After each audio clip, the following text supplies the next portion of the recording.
Primero que todo, buenas tardes, buenas noches para las personas que están en Nueva York. Gracias por atender a nuestro llamado de Hablando en Señas. Este conversatorio es bien interesante porque tenemos la historia de nuestro primer abogado sordo colombiano próximo a graduarse, quien nos va a contar un poco sobre su historia de vida.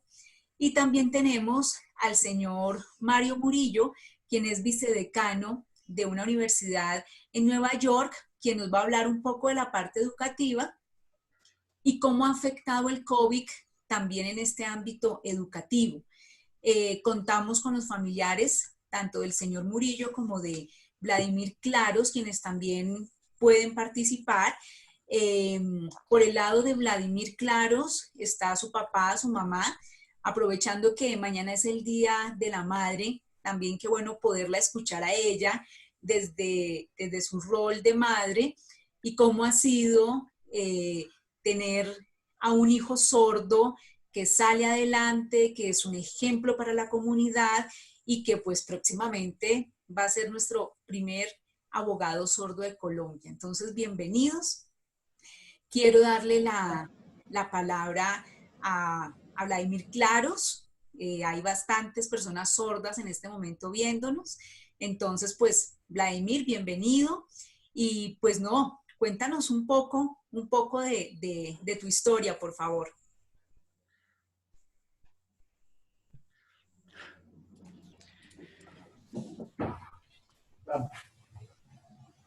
Bueno, listo. Buenas noches para todos. Gracias, primero que todo, por esta invitación para poder participar acá. Mi seña se configura de esta forma. Mi nombre es Vladimir Claros. Estudio en la Universidad La Gran Colombia. Soy estudiante de Derecho. Estoy ya próximo a graduarme. Y la verdad, sí quiero agradecer y contar cómo ha sido esta experiencia de vida desde una persona sorda. Y la vamos a contar en tres fases. En una línea de tiempo, las vamos a contar quizás de la primera fase desde la parte social. Quizás saben que el estudio y la parte académica para nosotros como personas sordas en un tiempo fue la oralidad. En los colegios, cuando estábamos muy pequeños, se nos obligaba a oralizar y esto hacía que nuestras bases de conocimiento y de entendimiento no fueran tan fuertes. Entonces, todo el tiempo estábamos transitando en esos periodos de tiempo, más o menos de 5 a 7 años, en la educación estábamos en esa fase y el desarrollo social no podemos calificarlo de una forma excelente.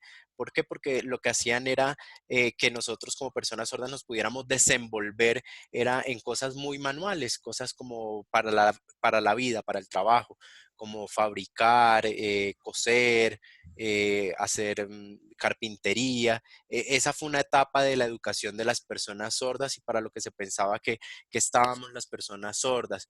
En segunda instancia pasamos al colegio ICAL, o pasé al colegio ICAL y la impresión y la percepción que tuve fue impactante. Se me abrió otra realidad y vi otro mundo. Vi el mundo de la lengua de señas. Esto me hizo muy feliz. Fue algo muy especial para mí. Fue muy impactante y creo que no voy a olvidar a una persona muy especial allá en ese colegio y este impacto que pude tener en este colegio. Por lo menos en la lengua de señas hacíamos todas estas configuraciones cuando estaba el árbol, había una hoja, había un gusanito que llegaba al fruto y utilizaba esta seña. Y utilizaba esta seña para poder describir lo que era el gusano. Tenía una lámina de apoyo para decir, mira, el gusano viene, se alimenta de esta forma. Y yo decía, ¿cómo así? Ese animalito se llama gusano. Ah, entiendo. Y fue impactante para mí poder acceder a esto. Antes, cuando estaba en la oralidad, fue muy oscuro. Digamos que fue una época oscurantista para las personas sordas porque pues el conocimiento no nos llegaba. Era muy difícil poder abstraer estas formas de aprendizaje. Luego de estudiar en el colegio ICAL y de tener este impacto en la educación, pasé al colegio Jorge Eliezer Gaitán, donde tuvimos un proceso de integración, donde estudiamos con personas oyentes, a la par iba nuestro proceso educativo con las personas oyentes, sabiendo que pues para ellos les llegaba el conocimiento en español y para nosotros mediado por un servicio de interpretación desde una segunda lengua, como es la lengua de señas colombiana.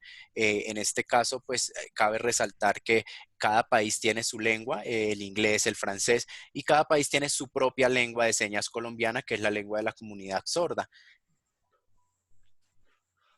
Luego de este proceso de terminar mi proceso de educación de básica y media en el colegio Jorge Eliezer Gaitán, pasé a la Universidad IMPAUT a estudiar la carrera de diseño y producción de televisión, perdón, realización y producción de televisión. Hago corrección en el servicio de interpretación. Recibí mi título como tecnólogo técnico en esta carrera. Luego participé como consejero distrital de discapacidad de la ciudad de Bogotá, en la parte de política pública, en la parte de participación social de las personas sordas, las necesidades que nosotros teníamos, los derechos que teníamos para acceder, y me hizo reflexionar este trabajo que tuve como consejero distrital. Les presento, acá está mi mamá, mi papá. Si ustedes quieren, yo les preguntaba, bueno, ¿ustedes cómo ven las cosas? ¿Ustedes qué opinan de que de pronto yo estudie derecho? Y ellos me decían que listo, que ok. Encontré en la Universidad La Gran Colombia esa oportunidad para poder inscribirme y participar de este proceso educativo. Presenté los exámenes, presenté la entrevista, lo que se necesita para poder acceder a una carrera profesional y pasé. Entonces sí fue muy impactante quizás para los docentes de la Facultad de Derecho de la Universidad La Gran Colombia tener un estudiante sordo. Entonces entraba yo a explicar en las clases a los docentes qué es tener una persona sorda, cuáles son los ajustes que se deben realizar, y nunca desistí. Siempre para mí ese fue un objetivo, siempre para mí esa fue la meta, continué en el proceso, tuvo cosas positivas, cosas negativas, desde luego este proceso, pero tenía claro que no iba a desistir. La realidad tenía que cambiar y las situaciones eran complejas muchas veces. Para poder graduarme habría un curso de diplomado. eh, entonces era llegar a esos acuerdos,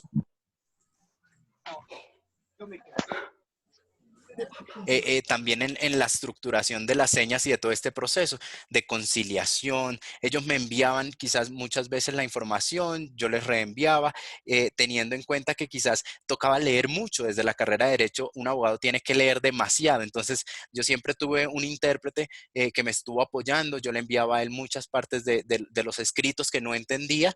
Él me los traducía, le hacía videollamada, me los traducía y ya podía acceder yo a ese texto que tenía que leer y entregar desde la parte académica, teniendo en cuenta que este español para mí era una segunda lengua. Entonces, sí, cuando yo escribía y entregaba los ensayos, muchas veces había muchas correcciones y me tocaba realizarlas. Ellos me las reenvían nuevamente. Entonces, sí, por contexto, fue un proceso educativo bastante difícil. Muchas veces la interpretación de muchas temáticas, cuando las socializábamos, veía y quedaban muy claras. Me tocaba analizar muchísimas temáticas para poder, sí, poder acceder a todo este proceso y ciclos educativos. Y fue muy positivo, fue muy positivo. Quizás muchas veces los sordos cuando estudian desde la virtualidad, decimos, ah, no, esto puede ser fácil, pero ahí nos vemos con una barrera porque muchas veces necesitamos de servicios de interpretación para poder acceder a este conocimiento, para que esta información nos quede clara en nuestra lengua. Entonces sí tocaba primero hacer esas videollamadas, valernos de estas herramientas tecnológicas, poder cotejar la información con el intérprete que nos la pasara a nuestra lengua y poder acceder ya para poder enviar documentos. Muchas veces cuando venían en el consultorio jurídico de la Universidad La Gran Colombia para realizar diferentes preguntas fue impactante. Fue una experiencia definitivamente impactante y yo creo que fue una experiencia para el mundo porque pues tener en este consultorio jurídico una persona sorda que estuviera ahí, entonces llegaban los sordos con sus necesidades y decía, oye, esto realmente es importante porque yo tengo que acceder quizás o solucionar una situación legal y ¿quién me va a atender a mí? ¿Cuál va a ser el abogado que pueda facilitarme estos procesos jurídicos? Si llegaron al consultorio jurídico de la Gran Colombia y se encontraban con un estudiante de Derecho sordo que los estaba atendiendo, o sea, era impactante esta experiencia. Ya pronto estoy para recibir mi título, estoy en los preparatorios. Estoy en los preparatorios finales, son 6 preparatorios, el primero es de familia, el segundo es de contrato, el segundo es de la parte privada y pública, y cada una de las temáticas que tienen estos preparatorios y que al final de cada preparatorio le hacen a uno una evaluación. De forma virtual lo estamos realizando.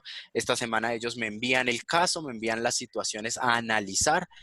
Yo llevo la organización del preparatorio, leo, miro las leyes y los artículos en Colombia para poder realizar estos procesos, lo cotejo con un intérprete de lengua de señas y después del presentar el preparatorio presento este examen final. Esta ha sido mi experiencia desde la parte educativa en la educación superior acá en Colombia. Muchas gracias.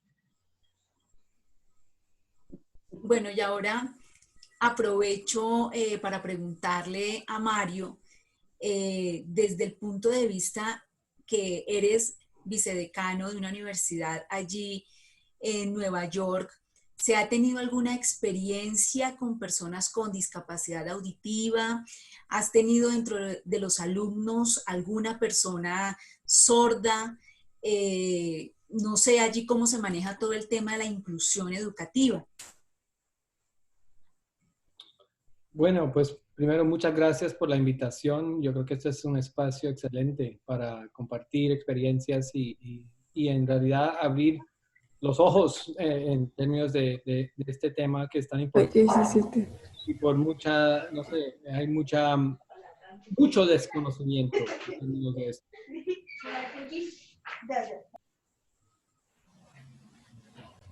El micrófono, algo pasó con tu micrófono, Mario. No sé por qué. Ya. ¿No escucharon nada? No. Nada. Sí, íbamos en que es un buen espacio para compartir experiencias. Sí.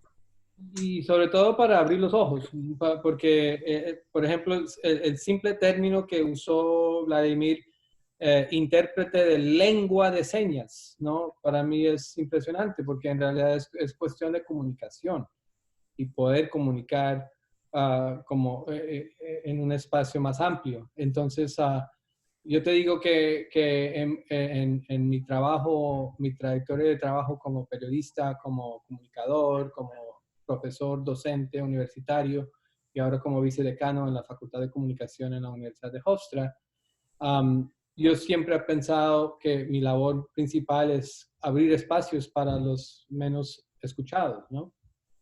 Donde hay muy poco espacio para gente de color, afroamericanos, latinoamericanos, inmigrantes, etc. Esa es mi trayectoria periodístico, por ejemplo, siempre ha sido eso. Y te digo honestamente, el hecho de que uno puede pasar toda la vida y en realidad no encontrarse tanto con las experiencias, por ejemplo, de colega Vladimir, ¿no? Que entonces uno tiene que pensar, wow, ¿por qué? Y es muy bueno este espacio para abrir esos ojos. En la universidad, por ejemplo, hay mucho trabajo para aportar y apoyar a los estudiantes que viven con diferentes incapacidades, ¿no?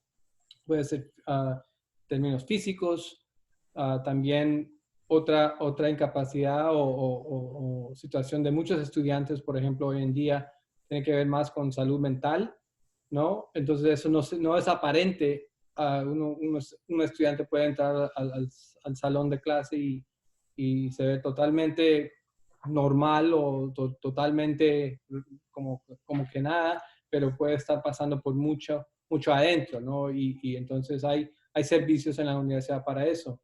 También hay servicio para los que no pueden ver, o sea, Los falta de visión, ciegos, sí. ciegos.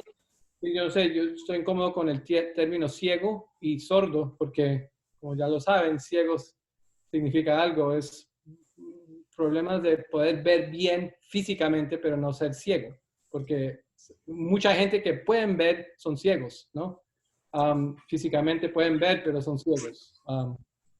Entonces, yo te puedo decir que sí hay servicios así en Hofstra y son muy pilos, es un servicio grande en la universidad para trabajar en esos casos, pero yo, después de 22 años en la universidad, no puedo decir que yo he trabajado con ningún estudiante que ha tenido la experiencia como Vladimir. Y entonces, aunque por ejemplo en las charlas grandes, conferencias que tenemos en la universidad, siempre tenemos intérpretes de lengua de señas que están ahí presentes por si acaso si hay alguien en el público, en la audiencia que necesita esa interpretación, ¿no? Pero yo puedo decir que personalmente nunca he trabajado eso y por eso para mí este espacio es importante para aprender y conocer eso más a fondo, ¿no? Claro. Bueno, Mario, en este momento pues estamos todos en un aislamiento, estamos pues también temerosos por lo que está pasando por el COVID-19, ha afectado a empresas, a instituciones, en fin, a todo el mundo nos ha afectado esta situación. En la parte académica, ¿qué pasa allí en Nueva York? Donde sabemos que allí hay un foco de infección grande, ¿cómo se está manejando el tema educativo? Desde tu punto de vista como vicedecano, ¿cómo ves las circunstancias allí? ¿Qué pasa con aquellos estudiantes que están próximos a graduarse? ¿Cómo es la situación allí en Nueva York? Sí, es muy complicado y vienen diferentes niveles. Por supuesto, hay familiares que tienen sus hijos en la primaria y secundaria y ellos tienen que lidiar con clases de Zoom todos los días.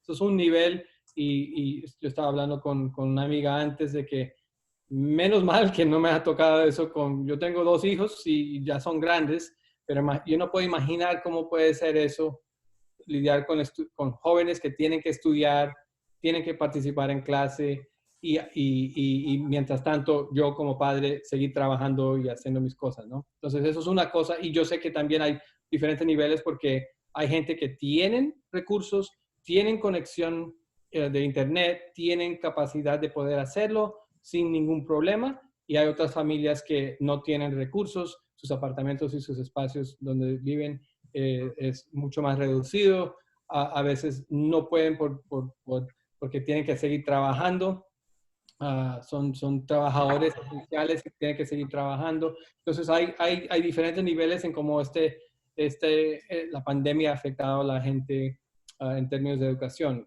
Yo puedo hablar a nivel de las universidades, es una crisis grande y todavía no hemos visto el impacto. Por primera parte fue cuando nos tocó cerrar todo.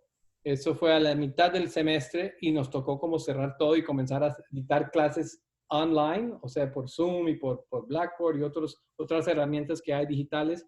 Y eso fue de repente y todos nos montamos en ese bus y salimos y ya.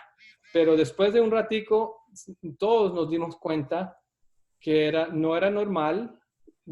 También nos dimos cuenta que muchos estudiantes les tocó regresar a sus casas, algunos en situaciones complicadas. Sobre todo, yo estoy trabajando con un grupo de estudiantes latinos en la universidad que han hablado de cómo en términos económicos ellos les han tocado volver a sus casas y lidiar con cosas que para ellos la universidad era un descanso.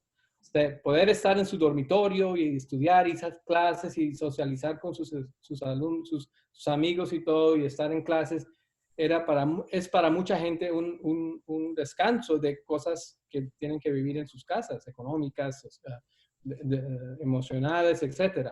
Entonces uno se da cuenta de que en realidad nosotros tratando como administradores y como docentes, tratando de seguir como si todo fuera normal, pero para mucha gente no es normal. Y conectándolo un poco con el tema actual de nosotros aquí en esta reunión, hay unos que sí, no los afectan mucho, porque otra vez tiene que ver en términos de niveles económicos de personales, pero hay otros que les han tocado duro y por mayor parte son los más marginalizados que tienen que sufrir eso, ¿no?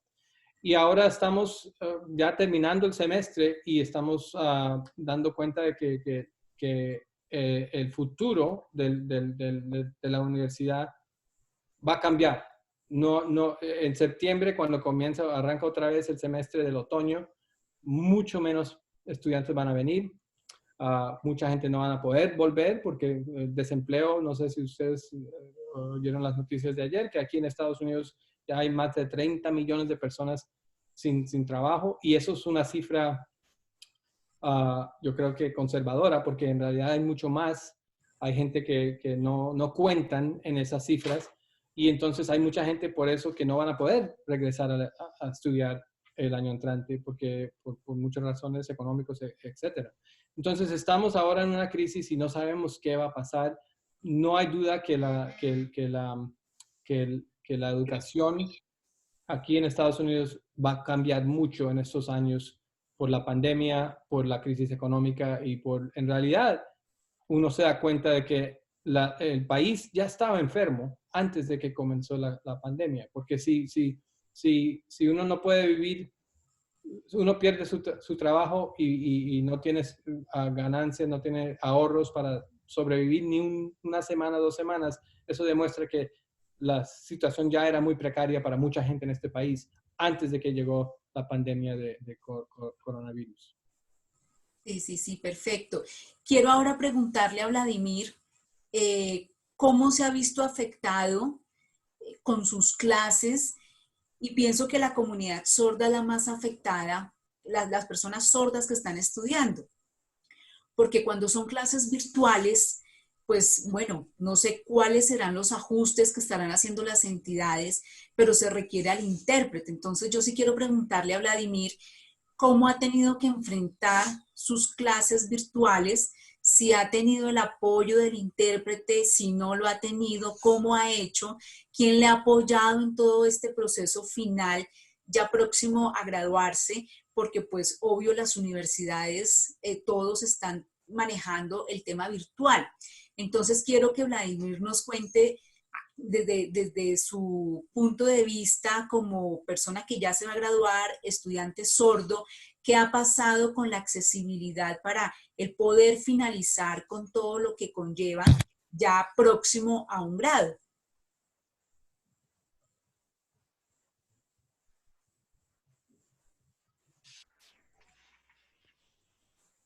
Bueno, esta es una buena pregunta. ¿Cómo ha sido esta experiencia desde la virtualidad? Y tengo dos respuestas. La primera, a nivel general, todas las universidades empezaron a repensarse cómo van a hacer sus clases, si sus clases eran presenciales, cómo iban a migrar a esa virtualidad y cómo iban a hacer estos ajustes razonables para poder apoyar quizás a personas sordas mediante un servicio de interpretación, dónde íbamos a ubicar el recuadro para el intérprete, para que la persona sorda pudiera acceder a la clase y generar todos estos conocimientos y competencias. Entonces fue un proceso de ajustes que las diferentes universidades o que en la universidad desde las diferentes carreras se ha venido organizando. Por ejemplo, para los preparatorios lo repensamos mucho, entonces fue un diálogo con la universidad constante, la Universidad de la Gran Colombia, con el decano. Estuve dialogando con él, bueno, y se le estuvo mencionando que tiene una persona sorda, un estudiante sordo, entonces hicimos la propuesta de generar diferentes ajustes. ¿En qué consistían estos ajustes? Primero, que ellos me enviaban el caso o la situación para yo poderlo leer. Para eso yo me conectaba con la persona, con el intérprete, él me hacía la traducción. Ya cuando el intérprete estaba contextualizado del caso de forma virtual, nos conectábamos con los docentes para poder organizar el preparatorio. Y los exámenes los hacíamos desde la Facultad de Derecho de forma oral. Entonces nos conectábamos desde la virtualidad, teníamos ahí al intérprete, ya él previamente estaba contextualizado porque yo tenía el caso. Entonces, sí, de esta forma realizábamos los exámenes, pero sí fue un proceso impactante todo esto del COVID-19 y estas situaciones que cambiaron. Entonces, muchas veces las preguntas eran en texto escrito y las estrategias eran totalmente diferentes. Pero entonces, para cada una de las situaciones es organizar estrategias. No podemos decir que la solución ya está hecha porque la educación migró a la virtualidad. No, para eso hay un proceso grande en el que nosotros tenemos que hacer ciertos ajustes razonables para poder facilitar estos procesos educativos, en este caso de personas sordas como es el mío. Bueno, quiero hacerles algunos comentarios a las personas que nos acompañan, que de pronto no saben muy bien cómo es el tema de la lengua de señas del español, pues quiero hacer algunas precisiones. La lengua de señas para las personas sordas es su primer idioma. Su segundo idioma es el español. Por eso hablamos de un intérprete que debe acompañar a la persona sorda.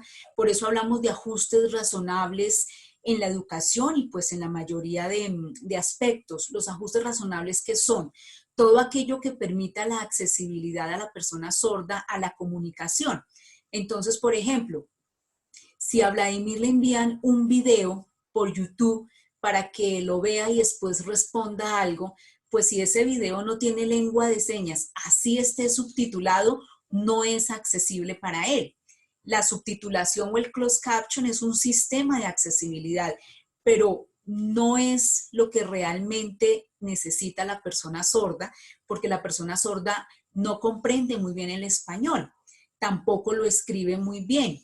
Personas escolarizadas como Vladimir tienen un nivel medianamente alto del español, pero hay personas que no logran estos niveles, entonces sí se dificulta esa accesibilidad a la información. Por eso hablamos del intérprete, del ajuste razonable, de los productos accesibles. Entonces es importante pues tener un poco de claridad del por qué tocamos esos temas en este conversatorio.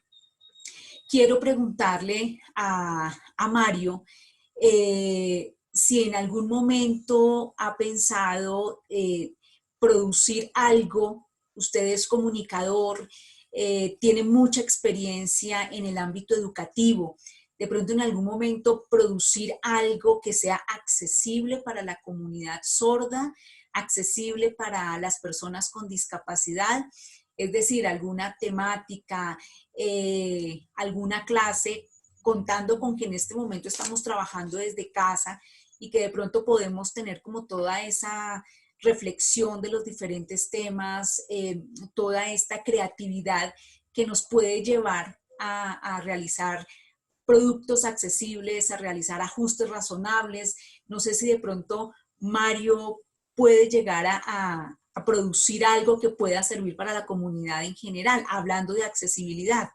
Pues yo no sé si yo personalmente puedo producir algo así, eso es un gran labor, pero solamente escuchando esta conversación me ocurre que es una propuesta que debería hacer allá en la facultad, no solamente en la Facultad de Comunicación, sino en toda la universidad, porque, porque yo creo que, por ejemplo, uno piensa que sí, los subtítulos en un YouTube, el closed caption, que aquí dicen es para los hearing impaired, o sea, los que no pueden escuchar bien, es suficiente.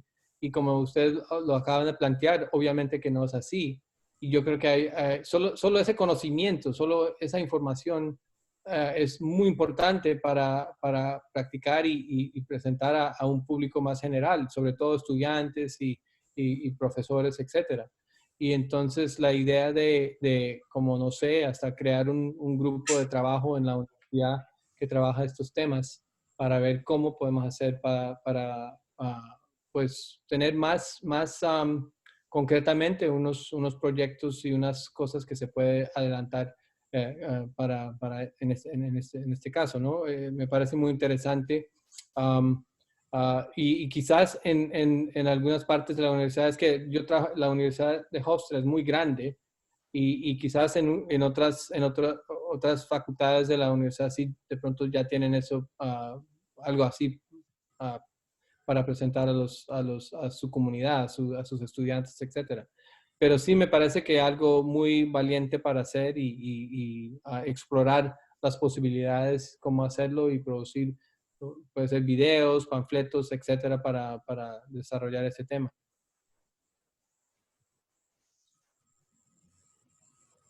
No sé si Vladimir tiene unas sugerencias. Y sí, sí me gustaría de pronto agregar algo. Por lo general, las universidades y los diferentes, las diferentes decanaturas tienen sus proyectos. Quizás lo más importante es poder contar con personas sordas. Si tenemos personas sordas en la universidad, un ajuste razonable sería tener un servicio de interpretación presencial, pero es repensar las estrategias, el nicho del mercado al que queremos llegar, que en este caso serían las personas sordas, y cómo organizar estos productos accesibles, sea con videos.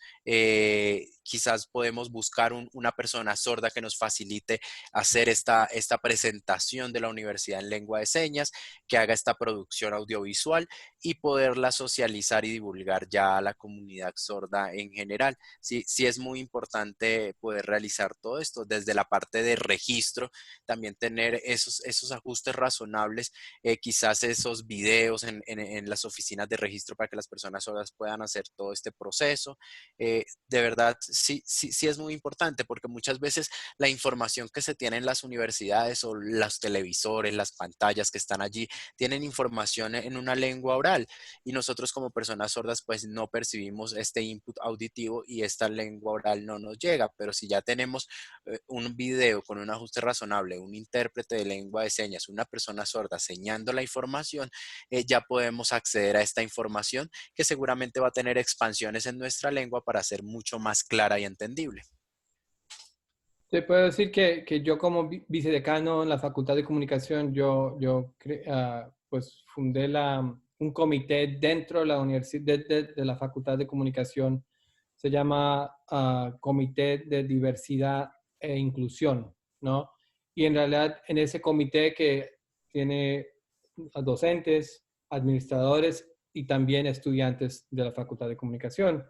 ah, Ahí es donde planeamos proyectos, talleres, videos para lidiar con el problema que existe todavía en términos de racismo, de discriminación en términos de género, en términos de anti-gay, lesbiana, o sea, comentarios que un docente puede decir sin como hasta diciendo chistes en la clase y ofendiendo a los estudiantes. Hay varios niveles, ¿no? De este tipo de discriminación. Entonces, ese comité, estamos trabajando esos temas y hemos organizado talleres casi forzando, pero no forzando, pero invitando a la facultad, a los docentes, talleres sobre cómo lidiar con racismo, pues racismo básico, o sea que uno ni se da cuenta cuando uno dice algo racista en un salón, ¿no? Uno dice cosas a veces sin reconocer que es racista o es sexista o es anti-gay. Y en ese grupo también hemos organizado talleres sobre, sobre el tema de salud mental, por ejemplo, cómo lidiar con estudiantes que están trabajando en eso, ¿no? Pero me parece que este tema ahora es otra cosa que de pronto podemos elaborar. Hofstra como universidad es la primera universidad en todo el país, y eso hace como, no sé, 40 años, que abrió el campus para tener acceso totalmente para gente que anda en silla de rueda. Y eso después abrió el camino para unas leyes federales de disability, o sea, el American Disabilities Act, que es un proyecto de ley que ya es parte de la ley federal para proteger y abrir espacios públicos para gente discapacitada, más que todo físicamente, y que están en silla de rueda. Entonces, hay un pensamiento progresista en la universidad para estos temas, pero no puedo decir claramente si en el tema de lidiar con lenguaje de señas, si hay. Entonces, eso es algo para mí, es como una tarea para como investigar más ya cuando regreso a la universidad. Bueno, no sé si hay alguna pregunta de las personas que nos ven para Mario, para Vladimir, alguna inquietud, alguna duda. Mónica. Saca tu mute. ¿Ya? ¿Me escuchan? Primero quiero felicitar a Vladimir por compartir esta experiencia y por su valentía de continuar sus estudios, ¿no? Porque seguramente que tuvo muchos obstáculos y tuvo que esforzarse más que muchos estudiantes que simplemente, digamos, van y se sientan a escuchar una clase sin pensar en cuánta dificultad existe para otros estudiantes poder acceder a la misma información. Y quiero preguntarle un poco cómo fue su experiencia precisamente con sus compañeros de clase y también cómo fue su experiencia con sus profesores, qué tanto interés tenían los profesores una vez que ya lo tenían a él en clase de aprender, así sea lo básico de su lenguaje, para poder incluirlo también en las clases. Y si todo el tiempo tuvo al intérprete, lo digo porque una compañera mía fue docente de una universidad en Colombia, no recuerdo ahorita el nombre, tenía un estudiante con eh, limitaciones auditivas y cuando no podían pagar intérprete, entonces ese estudiante podía ir a la clase, pero no podía entender nada. Entonces, eso es como lo que quiero saber de la experiencia que tuvo Vladimir.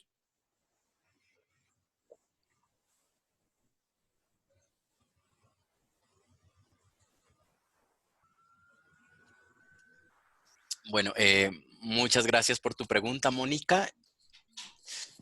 La experiencia en la universidad fue impactante. Yo creo que para gran parte de la universidad. Quizás en el colegio yo ya llevaba la experiencia de un proceso de integración, de estar con personas oyentes en un mismo salón de clase, donde compartíamos y socializábamos las diferentes materias en igualdad de condiciones, así hasta el grado 11. Cuando ya llegué a la carrera profesional, al pregrado de Derecho en la Universidad de la Gran Colombia, fue positivo quizás este proceso, pero muy diferente, muy diferente con los compañeros oyentes de la universidad. eh, Quizás para poder aprender era muy complejo y muchos de ellos tenían las representaciones sociales de antes de la persona sorda, de quizás que esa representación social que se trasladó desde Europa, de la incapacidad de las personas sordas para poder realizar cosas. Entonces, eso fue una barrera. Los compañeros quizás me miraban y decían, ay, él es una persona sorda. Y quedaban un poco confundidos, decían, ¿y ahora cómo nos comunicamos con él? ¿Cómo le vamos a decir? Entonces sí me tocaba a mí como persona sorda entrar a explicar, a sensibilizar casi en todas las clases, en todos los grupos de clase, cada periodo, cada semestre, a contar cómo se podía hacer el trabajo, a sensibilizar al grupo, a explicarles que el español es una segunda lengua, que la lengua de señas es la primera lengua para mí como persona sorda. Entonces sí, siempre que hacíamos la bienvenida en clase, aprovechaba para hacer como esa pequeña sensibilización. Los docentes muchas veces llegaban, descargaban su maletín, su portátil y empezaban a dictar la clase y sí, era muy incómodo ya para mí porque, o para ellos, un momento, por favor, voy a hacer una...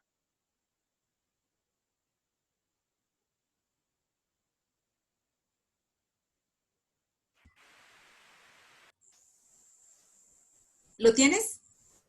Sí, era muy incómodo para los docentes muchas veces tener un servicio de interpretación en sus clases, porque ellos todo el tiempo estaban hablando, estaban utilizando el tablero, lo hacían de forma muy rápida y cuando se daban cuenta que tenían al lado del tablero una persona sentada, ellos se quedaban como que, qué incomodidad, qué pena, por favor, ¿puedes regresar a tu puesto?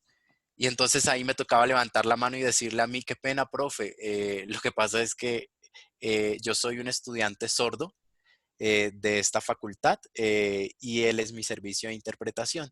Entonces ellos entraban quizás como en ese pánico de cómo me voy a comunicar, ahora yo qué voy a hacer, y entonces me tocaba a mí entrar a sensibilizar al docente y decirle, mira, lo que pasa es que para eso está esa persona allí adelante, él es mi servicio de interpretación, él va a hacer la mediación entre las dos lenguas, entonces él siempre va a estar en la parte de adelante para yo poder ver lo que tú escribes y al mismo tiempo ver el intérprete.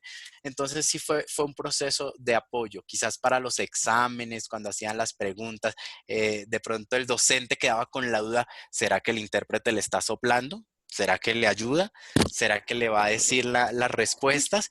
Y era un momento incómodo para él de pronto y me tocaba a mí también entrar a explicar, no, o sea, el intérprete es un personaje muy neutro en la comunicación y él no entra a de pronto a decirme a mí las respuestas, no, no es ético dentro de su código de ética, eso está muy mal. Entonces sí era entrar como a explicar todo eso, a explicarles que el español, que cuando yo escribía los textos, los ensayos,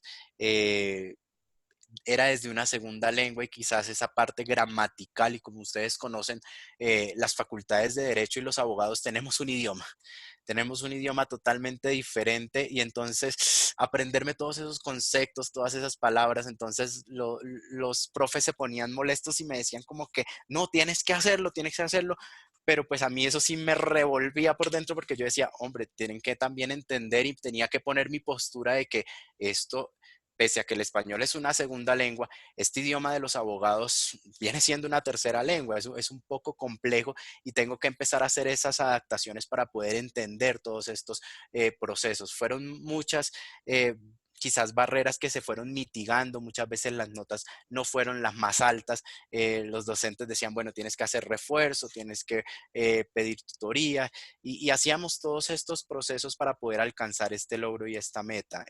A estudiar la Constitución Política de Colombia fue para mí muy impactante.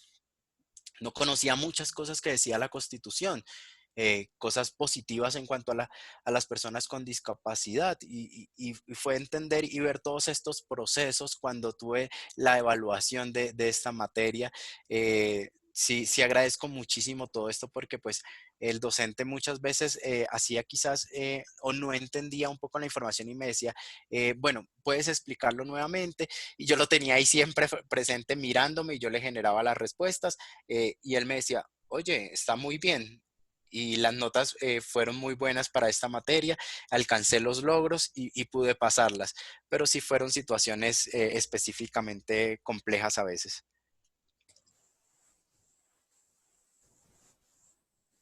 Bueno, Ok. ¿alguna otra pregunta? Y les quiero comentar algo. Hay algunos sordos que nos están acompañando en este momento que han pasado por estas mismas situaciones, personas que están en sus universidades, en sus instituciones y que han tenido que luchar mucho y esforzarse mucho para que las instituciones, las universidades, los profesores, los compañeros acepten tener de compañero a una persona con discapacidad auditiva. Son muchas las historias, son muchas las experiencias, pero en particular la experiencia de Vladimir es muy valiosa porque estamos hablando, como él lo decía, de una carrera que viene a ser como un tercer idioma, porque ellos manejan unos códigos, ellos manejan otra forma de expresarse dentro de su lenguaje de derecho. Entonces, la experiencia de Vladimir es muy valiente porque ha tenido de verdad que esforzarse mucho para llegar a donde está. No sé si hay otra pregunta. Um, ¿En qué área de derecho estás enfocando, Vladimir? No sé si hablaste de eso antes y lo perdí, pero ¿en qué área de derecho?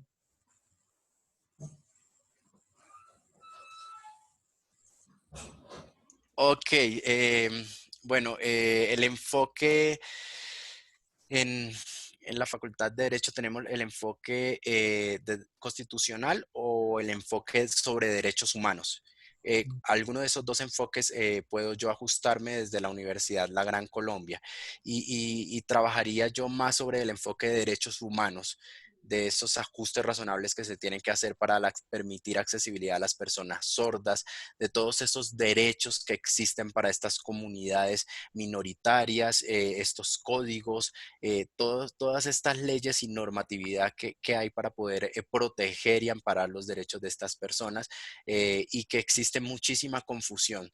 Entonces sí le apunto a ese enfoque sobre derechos humanos. Estoy sobre ese proceso para poder trabajar y poder atender a esas personas sordas, sea constitucional o derechos humanos. Todavía estoy ahí como en el dilema. La Constitución Política de Colombia, yo tengo un conocimiento un poquito de la Constitución, pero no estoy muy claro en términos de los derechos de los sordos, los incapacitados, etcétera, qué dice, porque ya también sabemos que hay en la Constitución derechos escritas, ¿no? Como por ejemplo para los indígenas, los afrocolombianos, etcétera, las minorías en Colombia, y muchas veces esos derechos no están respetados. Entonces me gustaría saber en el contexto de gente sorda, etcétera, si hay derechos en la Magna Carta y si lo respetan o no, por mayor parte.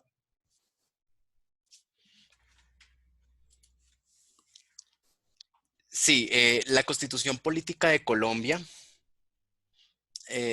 tiene diferentes artículos. En su artículo 3, perdón, habla acerca de la equidad y la igualdad de condiciones para todos los ciudadanos colombianos, habla una equiparación de derechos. El artículo 10 de la Constitución Política de Colombia habla acerca de todas esas segundas lenguas como país multicultural que es Colombia, y el respeto y reconocimiento a cada una de esas lenguas y grupos indígenas,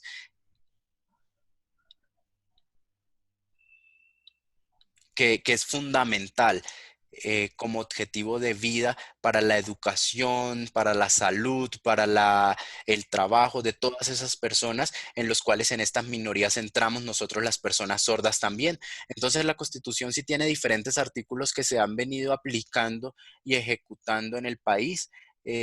Quizás en algunas partes hay debilidades, quizás en algunas partes hay desconocimiento de estas leyes, pero entonces es un proceso de empezar a empoderar a una comunidad sobre todos estos artículos y beneficios y normas que existen en el país, y que es un compromiso. Que el Estado colombiano lo esté cumpliendo al 100%, sí o no, todavía estamos trabajando en ello. Miguel tiene una pregunta. Miguel es una persona sorda. Él va a preguntar.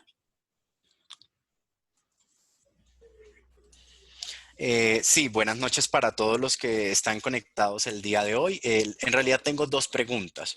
La primera pregunta, quizás como una reflexión para los oyentes que están conectados en este momento. Muchos tienen sus trabajos que son administrativos, en este caso Mario, que es una persona que es un decano y trabaja en una universidad, y diferentes trabajos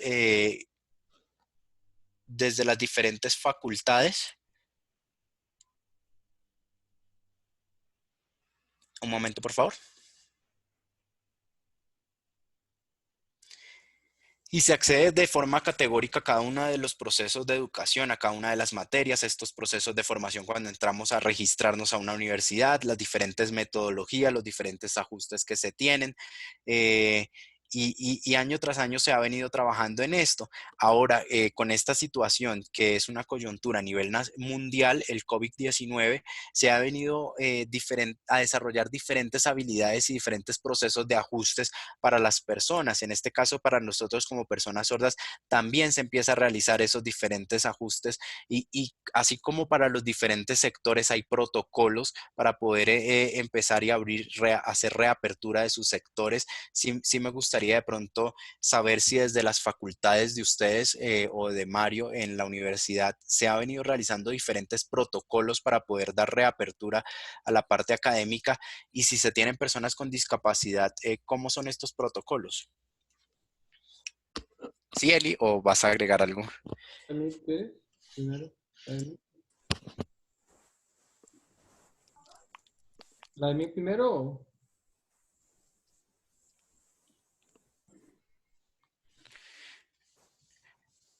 Sí, es que Miguel antes, dice Vladimir, Miguel antes mencionó que la pregunta va dirigida para cualquier oyente que esté conectado acá en el Zoom. Entonces, no sé si más bien tú quieras responder, Mario.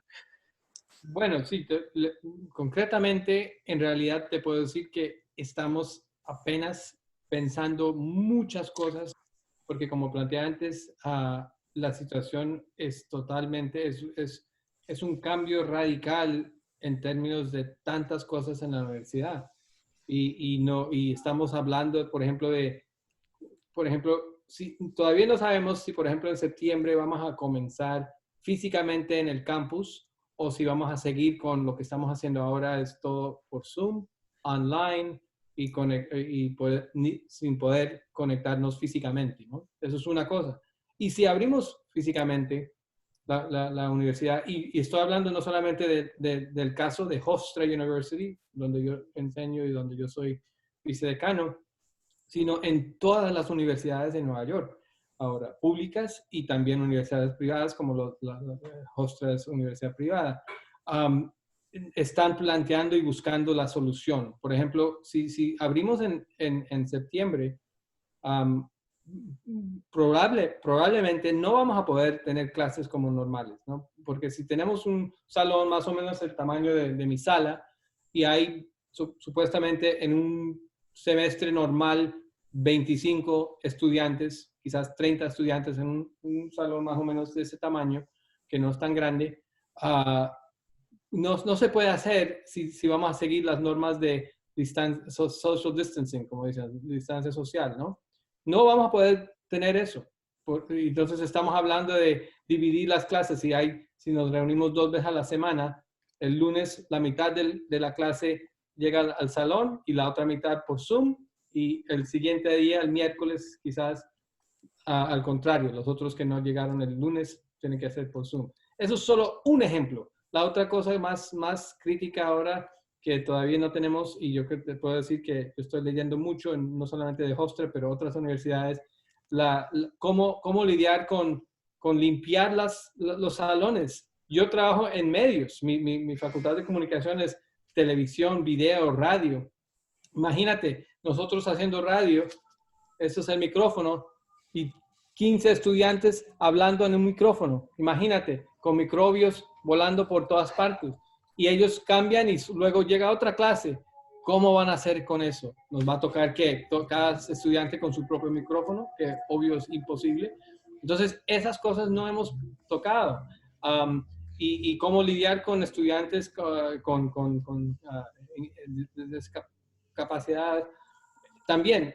Entonces, en realidad estamos buscando soluciones y hasta ahora no tenemos nada concreto. Ni sabemos si vamos a comenzar en septiembre a tener clases normales. Entonces, por una parte, por eso administradores de alto nivel están preocupados de que muchos estudiantes no van a querer volver, porque con esa inseguridad, esa incertidumbre de que cómo va a pasar, muchos estudiantes van a decir que, bueno, este año yo tomo un descanso y no voy a la universidad y yo me quedo fuera por un año y tomar el descanso, porque no está claro.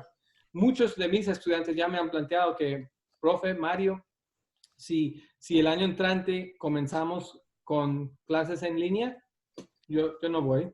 ¿Para qué gastar la matrícula en un programa donde no puedo tener el intercambio físico, social? Porque ya todos sabemos que la educación no solamente unos temas, unas notas, leer unos libros y ya.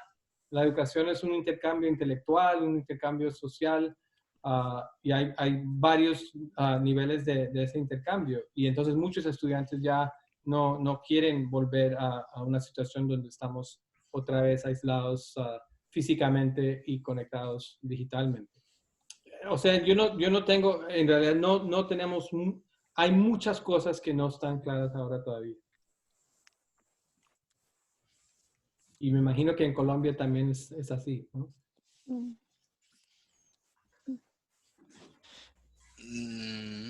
Dice Vladimir, dale Vladimir.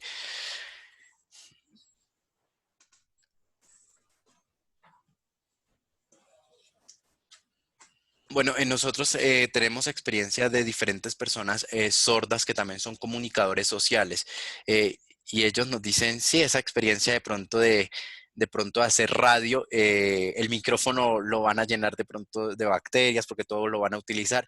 En el caso de nosotros, las personas sordas, sería un radio virtual, un radio en vivo porque sería en lengua de señas y no utilizaríamos el micrófono o la voz. Entonces, si esas herramientas como Zoom nos servirían para hacer o facilitar esas salas de radio, de prensa. Más o menos esas son las experiencias de 4 o 5 personas sordas estudiantes de comunicación social y los ajustes que ellos hacen quizás para esas materias como estrategia, que quizás desde las facultades de comunicación social pueden empezar quizás a mirar cómo migran o cómo hacen estos procesos. La parte administrativa de las universidades muchas veces sí empieza a organizar sus protocolos y estos protocolos deben tener ajustes para cada una de las poblaciones, como tú lo mencionabas, para las poblaciones afro, para las poblaciones con discapacidad auditiva. Pero entonces sí la universidad, cuando quizás tenga claro todos estos protocolos, quizás puede dar apertura nuevamente a esos procesos y poder irlos empalmando ya con los estudiantes.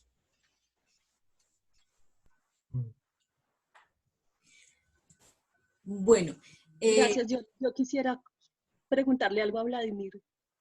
sí, claro, si quieres te apoyo, John. Gracias. Mira, es que el derecho tiene un lenguaje muy técnico. Entonces yo sí quisiera conocer la experiencia de Vladimir cuando él se enfrentó a una palabra que no tuviera traducción en lengua de señas colombiana, que tuvo que ser algo muy común, algo que le pasó mucho, y cuál era el procedimiento que hacía él, cómo se crea una nueva palabra en lengua de señas colombiana. Creo que esa fue una labor muy importante que ha hecho Vladimir, y es que el derecho era tan inaccesible para las personas sordas que hay muchas palabras que no existían en lengua de señas colombiana y tocaba crearlas. Y quiero saber si esas palabras quedaron documentadas, quedó un registro, una memoria, para que las otras personas sordas y a futuro, cuando el derecho sea más accesible y pues incluso en audiencias y en los procesos se participe con y se cuente con intérprete, ya esas palabras sean asequibles y sean conocidas por las personas sordas y que ese es un tema de accesibilidad muy, muy grande que pues yo creo que al que Vladimir ha contribuido también.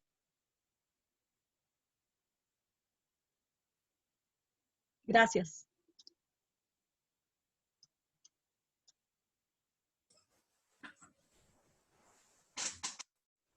John, ¿dónde estás? Que no te veo y no veo a... Dale, ya estoy acá. No veo a Vladimir. ¿Le hago voz, Joeli? Y ayúdame ahí con la voz, por favor, que lo veo aquí. Listo. Vale. A la pregunta que tú me haces sobre ese vocabulario o esos neologismos en derecho, sí, la verdad, tuve que empezar primero con la explicación de los docentes. Por ejemplo, la palabra conciliación. El docente entró a explicarme qué significa este concepto, a qué hace referencia la conciliación en el derecho, y llegar a estos acuerdos con el servicio de interpretación sobre qué es esta conciliación y cómo lo coincido yo como persona sorda, para poder explicarle a otro par qué es este proceso y darle una seña. Por ejemplo, esta fue la seña que le dábamos a conciliación, a este neologismo, pero pues era utilizado solo por mí como estudiante sordo. Un momento, por favor. Consentimiento. El segundo es consentimiento.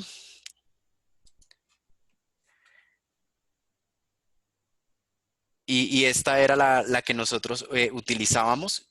Hacíamos la hoja de papel y consentimiento llevábamos el acuerdo a la hoja de papel. En la parte de familia, habían diferentes conceptos en cuanto a estos problemas o situaciones que se presentan al interior de un hogar. La separación desde un 50% con una mediación que los dos quieren conciliar y quieren llegar a este acuerdo de separación. Entonces sí era empezar a buscar cada uno de estos conceptos para poder aterrizarlos a la lengua de señas y generar un constructo o un neologismo que solo se iba a utilizar por mí como persona sorda. Me imagino que desde las diferentes universidades y los diferentes procesos de educación que lleven las personas sordas han podido generar estos neologismos para poder hacer sus carreras y poder entender esta información, pero pues son ya acuerdos a los que llega el sordo con el intérprete desde su experiencia.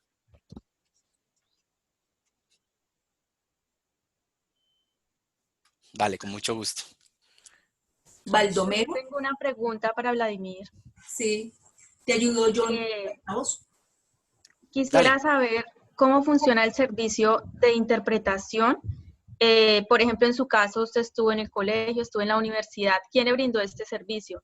¿Lo brinda el colegio, luego la universidad, lo brinda el seguro? ¿Usted tiene que asumir los costos de tener su propio intérprete todo el tiempo? ¿Cómo funciona? ¿Cómo funciona en la Constitución, por ejemplo, para muchos sectores donde existen niños que no tienen acceso a muchos temas de educación? ¿Cómo reclaman? ¿Ante quién acuden?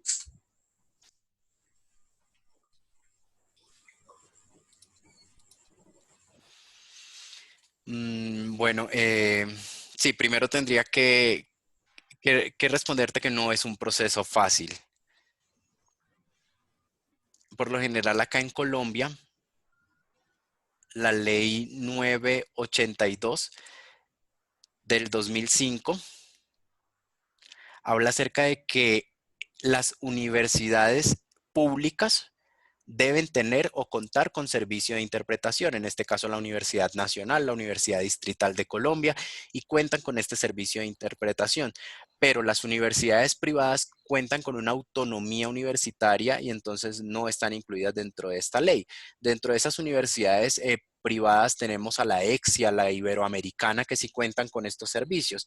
Pero la Universidad La Gran Colombia, lastimosamente, pues no cuenta con estos servicios de apoyo de interpretación. Yo como persona sorda tenía que pagar este servicio de interpretación. Qué pena con ustedes. Ese intérprete lo suplíamos nosotros, teníamos que pagarlo nosotros. Pero entonces quizás en el colegio Jorge Eliezer Gaitán, que contaba con intérpretes totalmente pagos por el gobierno, por el Estado, para los procesos de educación básica y media, en los colegios se cuenta. Ese no lo vi. Unimpaut. Ah, ok. En la Unimpaut, gracias, en la Unimpaut, para hacer mis semestres en esta tecnología, sí contábamos, éramos 4 compañeros y entre los 4 pagábamos el servicio de interpretación. En la universidad también nos apoyaba para poder cancelar por estos servicios, pero en la Universidad La Gran Colombia sí me tocaba a mí. Me tocaba a mí poder pagar este servicio de interpretación. No es fácil porque pues muchas veces podía contar con intérpretes durante un semestre, pero no podía continuar, entonces me tocaba cambiarlo y tener otro intérprete. Entonces sí era muy, muy complejo. Yo organizaba los horarios para poder acceder a la educación, pero pues sí, este tema del intérprete muchas veces me tocaba de pronto buscar las oportunidades a mí para poder acceder o buscar el intérprete, quién iba a ser mi intérprete para este semestre, para no poderme atrasar porque pues ya había arrancado la carrera, ya habíamos arrancado las materias y entonces sí muchas veces me tocaba así. Contar con intérpretes pues no es fácil y más durante estos 10 semestres fue un proceso de lucha, de poder llegar a buscarlos, de poder dar continuidad a mi carrera. No ha sido fácil, no ha sido fácil todos estos procesos. Gracias. Hay otra pregunta, creo. Liliana. Liliana, ¿qué pregunta tienes? Buenas noches. Yo quisiera saber si de pronto la universidad le daba como algún descuento o algún un cambio en la matrícula, en el pago de la matrícula, por el pagar el intérprete?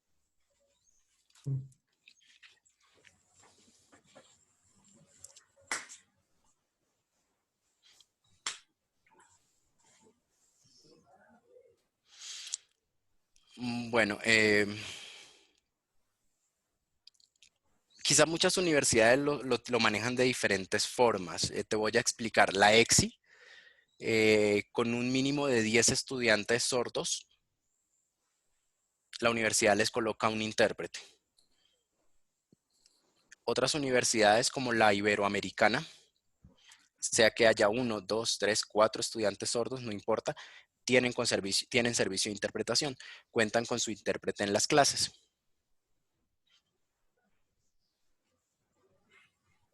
Hay fundaciones que quizás apoyan estos procesos. Espérame, Eli, porque no, qué pena. Algunos generan de pronto acuerdos de descuentos y pues estos acuerdos desde las universidades, ya retoma el compañero. Ok. Gracias. Yo no lo vi tampoco.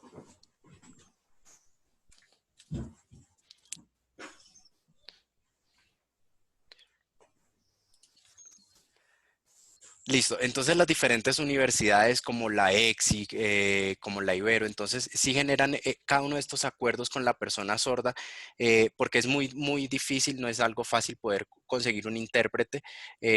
Por ejemplo, la Universidad Iberoamericana, ellos mismos tienen su equipo de intérpretes, cancelan ellos mismos el servicio de interpretación, la persona sorda solo hace la inscripción y hace su proceso educativo normal. Hay fundaciones quizás que manejan el tema de discapacidad y ayudan de pronto para la parte de registro, con servicio de interpretación, o muchas veces apoyan con estos espacios.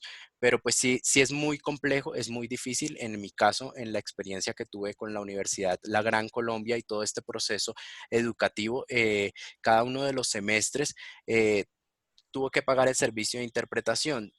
Tuve de pronto la oportunidad de hacerle una propuesta a la universidad que para este diplomado que la universidad ofrece, que está alrededor de 3 millones de pesos colombianos. Entonces, lo que yo les propuse a la universidad fue si me daban esta oportunidad, y les expliqué que durante todo este proceso educativo, durante cada uno de los semestres, he venido yo asumiendo el servicio y el pago por los honorarios de servicios de interpretación, que la universidad me facilite el diplomado de forma gratuita para yo poder acceder. Ellos me dijeron que sí, que no tenía que pagar por este diplomado. Entonces fue como el único alivio que me han dado. Esto como para explicarte cómo ha sido este proceso de ajuste con la universidad. Muchas veces las universidades aceptan, muchas veces las universidades no aceptan. No es un proceso fácil que llevamos las personas sordas en cuanto a la educación. Miguel tiene una pregunta.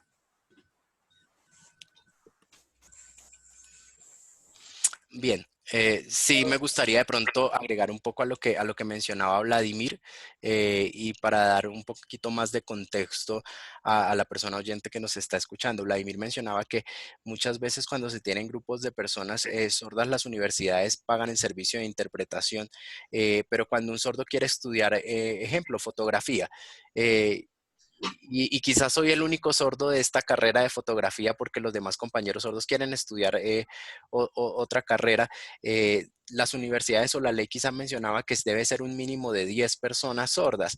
Entonces, sí era entrar como quizás a buscar si otras personas sordas querían estudiar esto, pero si no querían estudiar esto y yo sería el único estudiante de esta carrera. Entonces, la Corporación Internacional de Desarrollo de Educación, que es algo privado en la universidad, en la educación superior.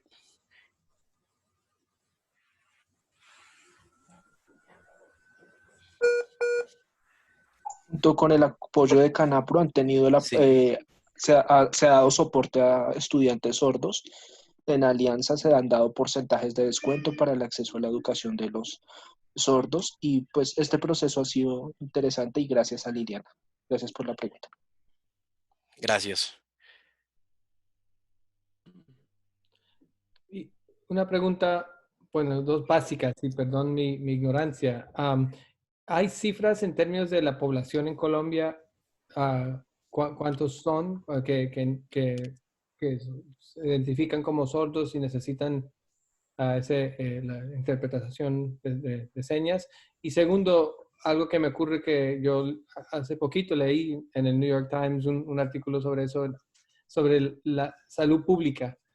Y cuando gente entra a los hospitales, por ejemplo, pues, buscando servicio médico, si hay interpretación para pacientes. Y eso, entonces, no sé si en Colombia prestan ese servicio.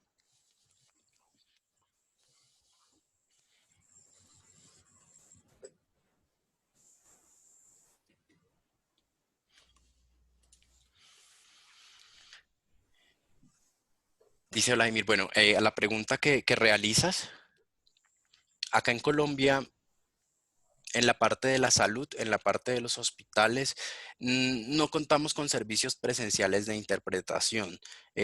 Nosotros como comunidad sorda hemos venido generando una incidencia a este sector de la salud para que cuente con todos estos ajustes razonables, para que los médicos de pronto tengan o sepan un poco de lengua de señas, las enfermeras, pero pues sí es muy, muy, muy poco. La pregunta que tú nos hacías de cuántas personas sordas hay en Colombia, tenemos un aproximado de 500.000 personas sordas, en los cuales existen diferentes niveles de personas sordas o características. Están los sordos usuarios de lengua de señas, los sordos usuarios del español, cada una de las características de la población sorda que se encuentran en los diferentes municipios o departamentos del país.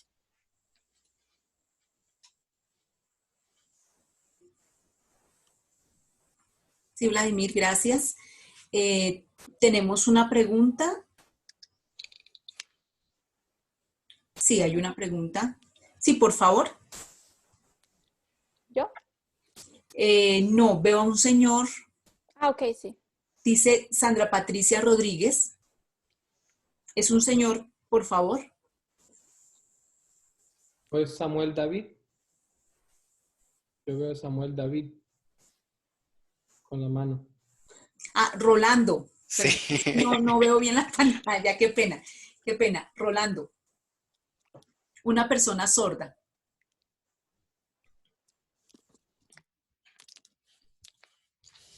Sí, ok.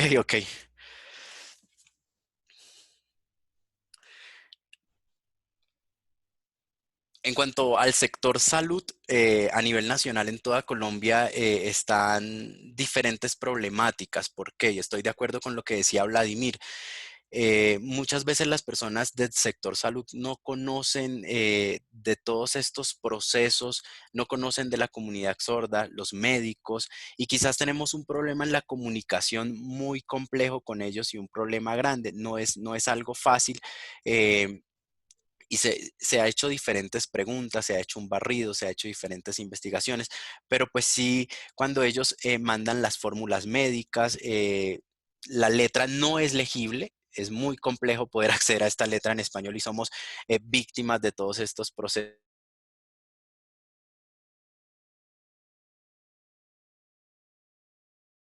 en diferentes municipios muy lejanos de Colombia. La comunicación es muy escasa, es muy compleja y las personas sordas, ¿cuántas personas sordas? Más o menos 400 o 500, perdón, corrección en el servicio de interpretación, 500.000 personas sordas.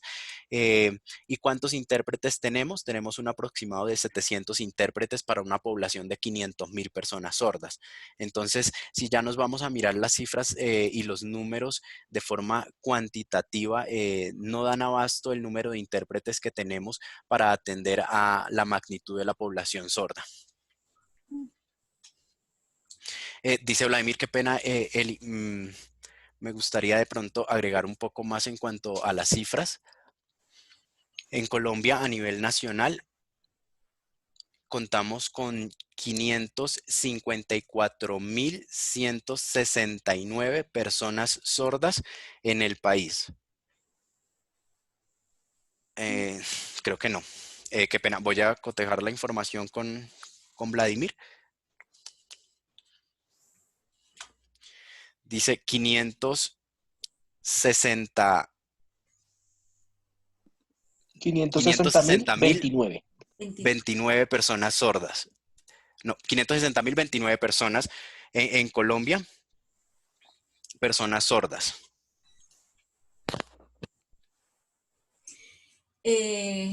Julián Samuel David, Julián David, tiene también una pregunta.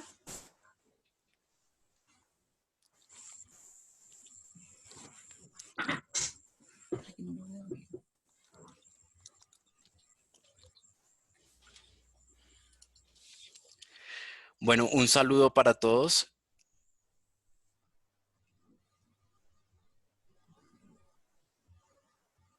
Y quizás haciendo de pronto una conclusión de todo lo que hemos hablado en cuanto a la educación superior, a la parte de salud, las universidades es un poco difícil. ¿Qué sucede? En la parte de sistemas o la educación, en la parte del gobierno, muchas veces con el ICETEX, que es una entidad del Estado que facilita becas del 100% muchas veces para poder estudiar. Del 2010 ahora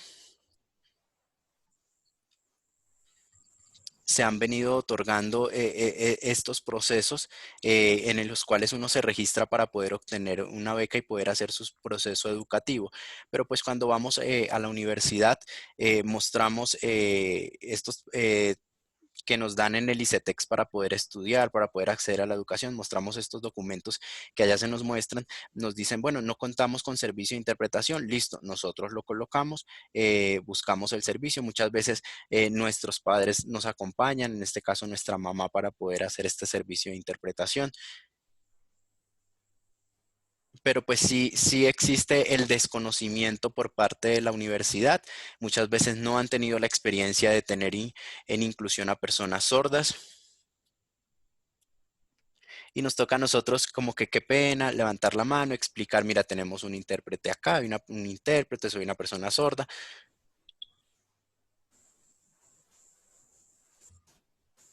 Pero sí muchas veces falta esto, falta que avisar o que haya un proceso de sensibilización de las personas sordas. Cuentan con un sordo dentro de sus instalaciones y esa persona sorda le toca entrar en este proceso de esfuerzo de estar explicando a todas las personas con los que tiene intervención en estas carreras o en este proceso educativo.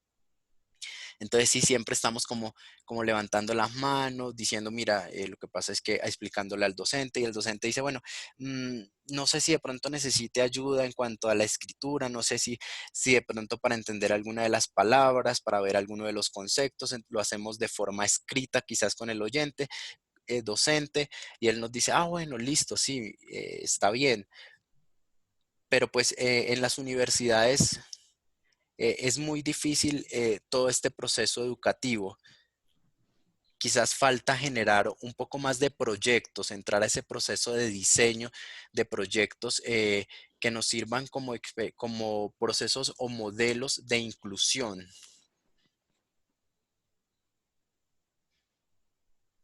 Donde en estos proyectos quede claro que deben haber ciertas flexibilizaciones para un proceso de educación educativo de personas sordas y cómo sería este proceso de inclusión, cómo diseñar todo este sustento y todos este proyecto. Por lo menos en el anteproyecto,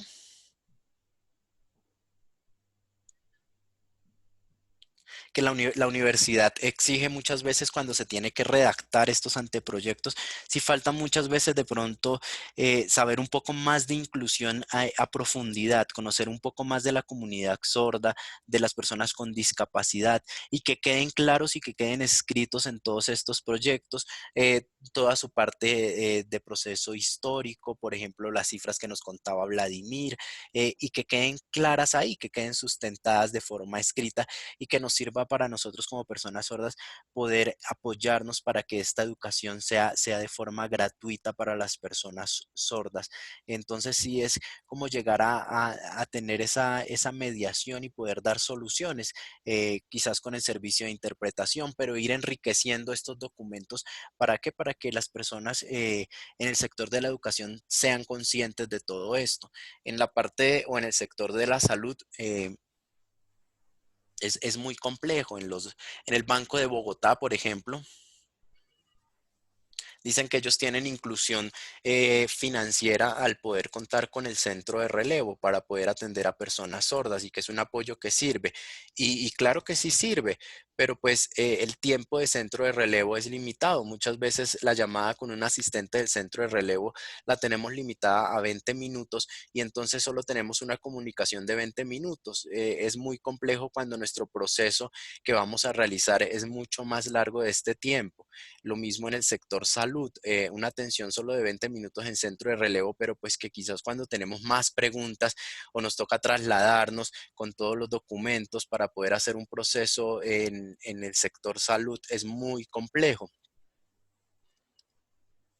Entonces, sí vuelvo e insisto, es en generar un nuevo proyecto que nos habla acerca de inclusión con claridad, diseñar este documento que quede muy claro para los directivos del sector salud también, para las diferentes cajas de compensación o los diferentes EPS donde se nos atienden a las personas sordas y puedan leer este documento y ver cómo es esa ruta de accesibilidad quizás para las personas sordas. Desde el proceso de registro y que nos sirva como apoyo, quizás muchas veces dejando claridad que el centro de relevo no es suficiente porque solo cuenta con una comunicación de 20 minutos y ya. Muchas veces cuando tenemos que ir a urgencias, ¿cómo es ese proceso? Entonces sí enriquecer este documento, generar un documento bastante robusto para que en el sector salud también entiendan sobre todos estos procesos y sirva como un proceso de enseñanza y de capacitación básica también para que todos estos profesionales entiendan cómo son los procesos con personas sordas. Entonces, sí creería yo que es muy importante poder diseñar un proyecto de estos que nos va a facilitar mucho más la vida y eso es lo que quería compartir. Y Julián, muchísimas gracias. Ya el tiempo se nos está acabando. Quiero darle la oportunidad a la mamá y al papá de Vladimir para que brevemente nos cuente cómo ha sido toda esta experiencia de ser padres de Vladimir, de un chico sordo, un próximo abogado, y qué mensaje quiere darle a los padres que en este momento también tienen a sus hijos sordos. ¿Cómo ha sido esa experiencia?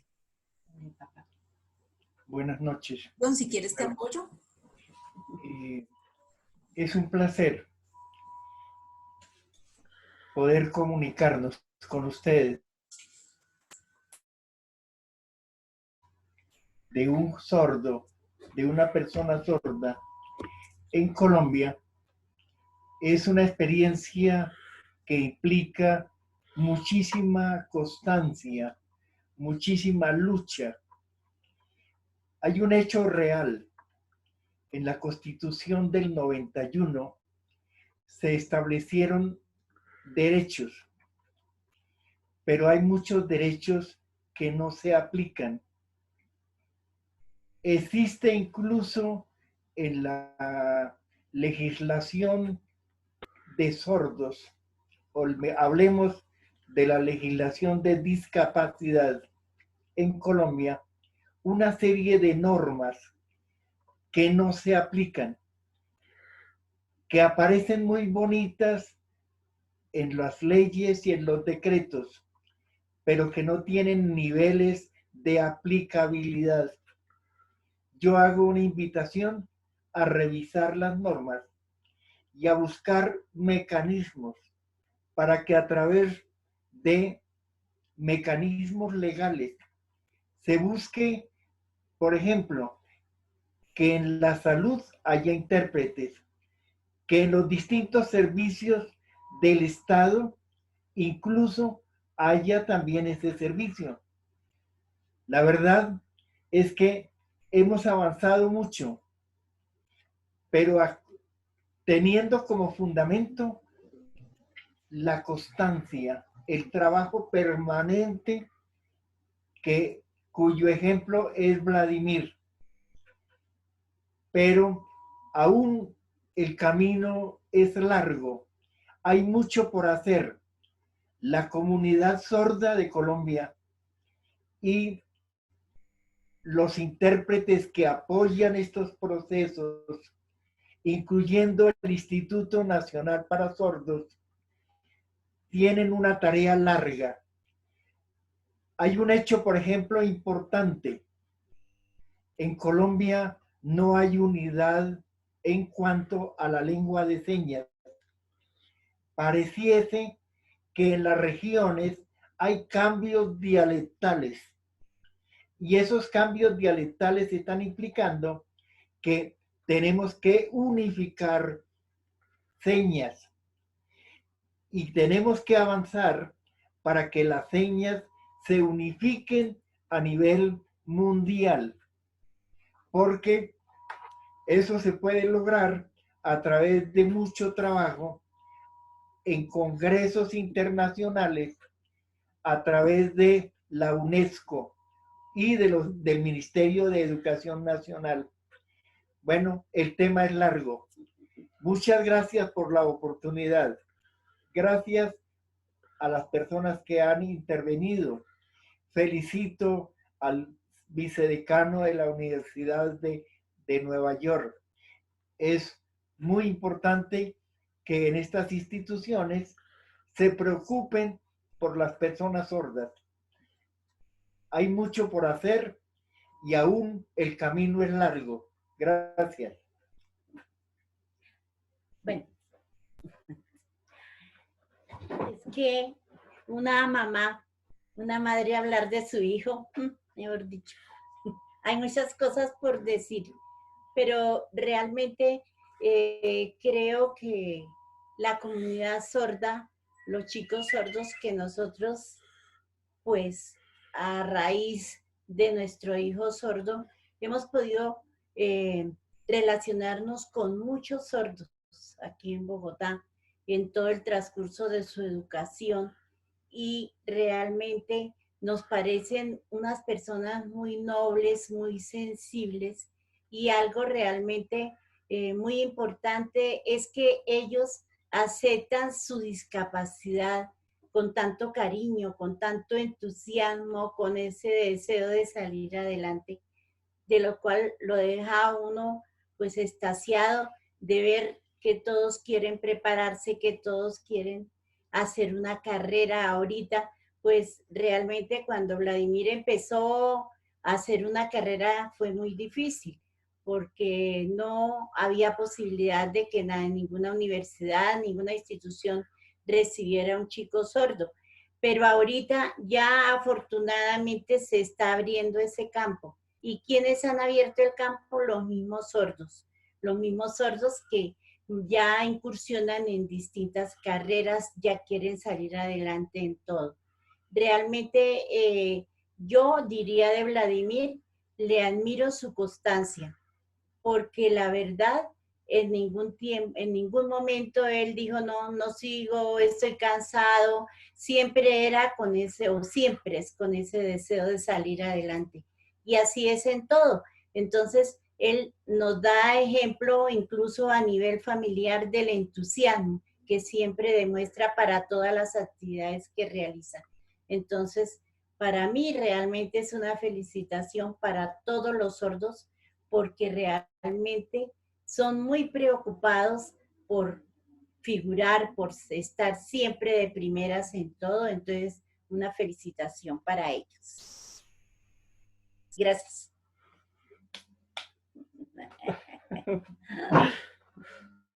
Muy bonitas.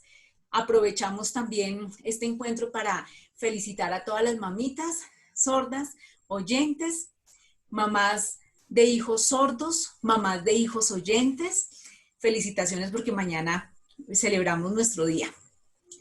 Y pues agradecerles mucho por este encuentro. Gracias a Mario Murillo, gracias a Vladimir Claros, gracias a todas las personas sordas, personas oyentes que nos han permitido entrar en sus casas con este encuentro, con este conversatorio. Por favor, no es la última oportunidad. Estamos abiertos a los invitados que ustedes quieran tener, a los temas que ustedes quieran tocar. Con mucho gusto, Hablando en Señas abre este espacio de conversación, de reflexión y de aprendizaje. Entonces, muchísimas gracias. No sé si alguien más quiera decir algo. Y pues no, mil gracias por participar. Gracias a ti. Gracias. Elizabeth. Excelente. Feliz Día de las Madres. Gracias. Vladimir dice muchas gracias a todos. Hasta luego. Nos vemos el próximo sábado. Gracias, a las 6 de la tarde. Hasta luego, gracias. Muy amable. Gracias, hasta luego. Hasta luego, gracias. Muchas gracias, hasta luego. Gracias.